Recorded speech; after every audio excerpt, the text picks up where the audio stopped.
मैं हाजिर हूँ एक नई और बड़ी इम्पॉर्टेंट वीडियो के साथ। टॉपिक जो है करिकुलम डेवलपमेंट के हवाले से, इससे पहले हमारे बहुत सारे टॉपिक्स हो चुके हैं।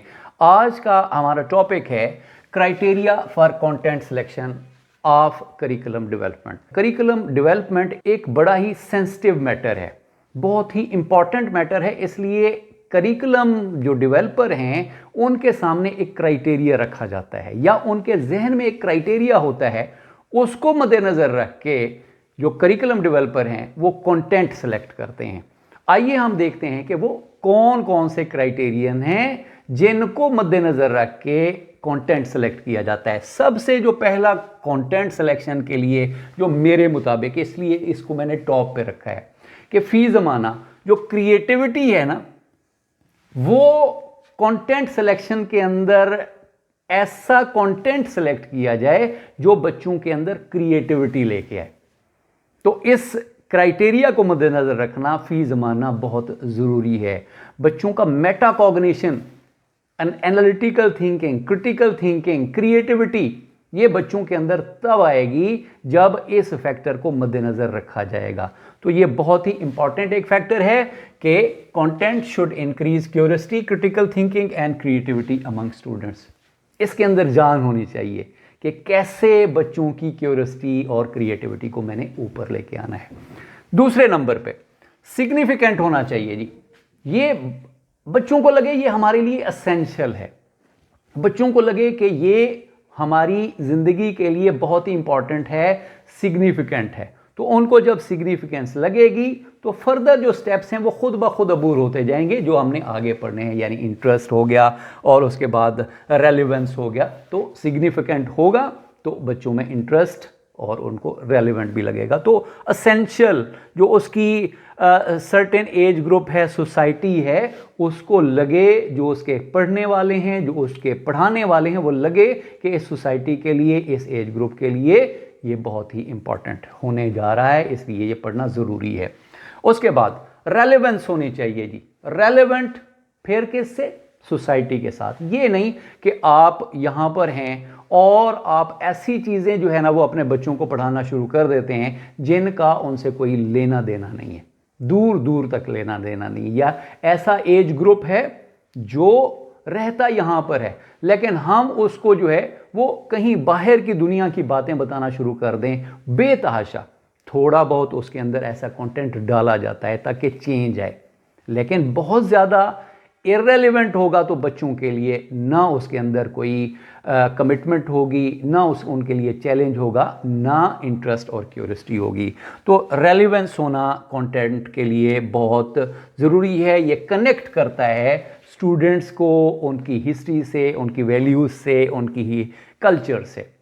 तो रेलेवेंस बहुत ज़रूरी है। उसके बाद है जी वैलिडिटी, यानी कंटेंट वैलिड भी होना चाहिए। अब ऐसे नहीं कि किसी ऑथर ने लिखा उसको उठा के हमने अपना चैप्टर बना लिया, नहीं। चेक करेंगे कि ऑथर लिखने वाला, उसकी जो क्रेडिबिलिटी है वो क्या है, जो लिखा गया है उसकी फैक्ट्स को चेक किया जाएगा, देखा जाएगा कि ये फैक्चुअल है, ये डाटा ड्रिवन है कि नहीं है। तो ऐसी चीज़ जो वैलिड होगी उसको हम लेंगे, फैक्ट बेस्ड होगी, एक्यूरेट होगी और अथेंटिक होगी, उसको करिकुलम डेवलपर अपने कंटेंट का हिस्सा बनाएगा। फर्दर देखते हैं जी लर्नेबल हो। अब हम कहें कि जनाब हम तो जो है ना वो यूरोप का मुकाबला करने के लिए निकले और बहुत ही टफ किस्म का हम सिलेबस इंट्रोड्यूस करवा दें, करिकुलम दे दें, तो वो बच्चों की एज और उस सोसाइटी का जो आईक्यू है, एक ख़ास आईक्यू जो एक ग्रुप होता है, कोई सोसाइटी, कुछ सोसाइटीज़ का ज़्यादा है, किसी का कम है, तो उनके आईक्यू के मुताबिक, उनकी एज के मुताबिक, उनकी मैच्योरिटी को देखते हुए हमें जो कंटेंट है वो सिलेक्ट करना होगा। लर्नेबल होगा। मटेरियल मस्ट बी बैलेंस्ड हो, यानी उसमें जो मीडियोकर स्टूडेंट है, उसमें जो इंटेलिजेंट स्टूडेंट है, दोनों के लिए बैलेंस्ड हो। ये ना कि उनको जो टैलेंटेड बच्चा है उसको बहुत ही ईजी लगे, इंटरेस्ट उसका बाकी ना रहे।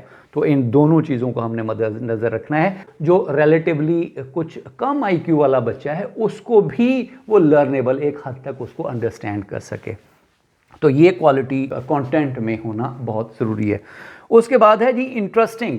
अब ये वाली क्वालिटीज़, यानी ये क्वालिटीज़ आपस में, ऐसा नहीं है कि वो कोई क्वालिटी जो है ना वो एक दूसरे के साथ या क्राइटेरिया एक दूसरे के साथ जुड़ा हुआ नहीं, ये सारी चीज़ें एक दूसरे से जुड़ी हुई हैं। तो एक खसूसियत दूसरी को सपोर्ट कर रही है। अब इंटरेस्टिंग कब होगा?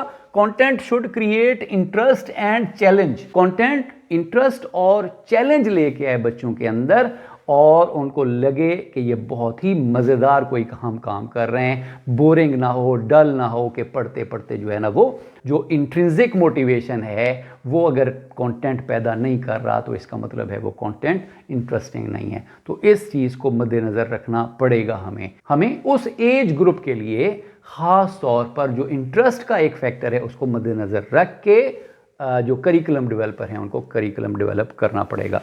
Further usefulness. अब useful, how content is useful for students in their daily life and practical life, कि उनकी डेली लाइफ में कितना यूजफुल है, प्रैक्टिकल लाइफ में कितना यूजफुल है। इंटरेस्टिंग हमने बना दिया, यूजफुल नहीं है, तब भी मतलब कंटेंट इतना कोई अच्छा नहीं है। यूजफुलनेस होनी चाहिए।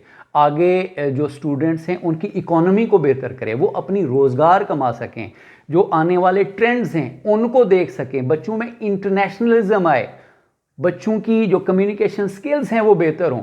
तो ये यूज़फुलनेस होती है कंटेंट की। इस क्राइटेरिया को भी करिकुलम डेवलपर मद्देनज़र रखते हैं और करिकुलम को डेवलप करते हैं। ये थी आज की हमारी वीडियो, होपफुली आपको पसंद आई होगी। मुख्तलिफ टॉपिक्स पे आपको बहुत सारी वीडियोस अवेलेबल हैं। चैनल पे नए हैं तो इसको सब्सक्राइब कर लीजिएगा और वीडियो को ज़्यादा से ज़्यादा शेयर भी कीजिएगा, कमेंट्स देना ना भूलिएगा।